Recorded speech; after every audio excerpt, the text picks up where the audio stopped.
ఇది నేను రాసిన మోటివేషన్ కావ్యం. ఈ వీడియో చివరి వరకు చూసి ఎలా ఉందో కామెంట్ చేయండి. ముందుగా ఈ అబ్బాయి కామెంట్ చూడండి. అన్న, నేను ప్రేమించిన అమ్మాయి నాకు మోసం చేసింది. నా బంధువులు నన్ను అవమానిస్తున్నారు. ఈరోజు ఒంటరివాడిని అయిపోయాను. నా సిచ్యువేషన్ పైన ఒక మోటివేషన్ కావ్యం రాయన్న అన్నాడు. సో బ్రదర్, మీకోసమే నేను ఈ మోటివేషన్ కావ్యం రాశాను. చివరి వరకు చూసి ఎలా ఉందో కామెంట్ చేయండి.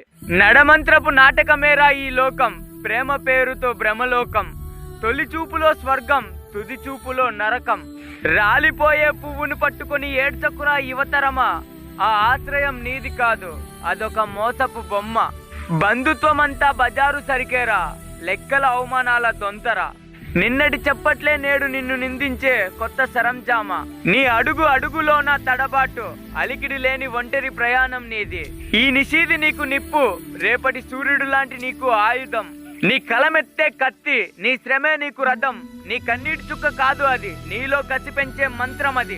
ఒకటి గుర్తుపెట్టుకో, నువ్వు ప్రేమించిన వారు నిన్ను ప్రేమించినంత మాత్రాన నువ్వు ఓడిపోవు.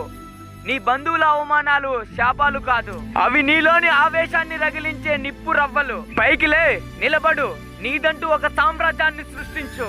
ఒంటరితనం ఎప్పుడు గోతిలో పడేయదు, అది నిన్ను సింహాసనం ఎక్కిస్తుంది. ఇకపై పోరాటమే నీకు శ్వాస, నీ విజయమే నీకు నివాసం. ముందుకు సాగు, మార్పు నీతోనే మొదలవుతుంది, నీలోనే మొదలవుతుంది, అది ఇప్పటి నుంచే మొదలవుతుంది. సో గైస్, చూసారు కదా, నేను అబ్బాయి కోసం రాసిన మోటివేషన్ కావ్యం ఇదే. మీ సిచ్యువేషన్స్ పైన నేను మోటివేషన్ కావ్యం రాయాలనుకుంటే కింద కనిపిస్తున్న 9133224263 నెంబర్కి నాకు వాట్సాప్లో మెసేజ్ చేయండి, లేదా ఈ మన వీడియోల పైన కామెంట్ చేయండి. నేను ఖచ్చితంగా మోటివేషన్ వీడియో చేస్తాను. మర్చిపోకుండా సబ్స్క్రైబ్ చేసుకోండి. Thank you guys.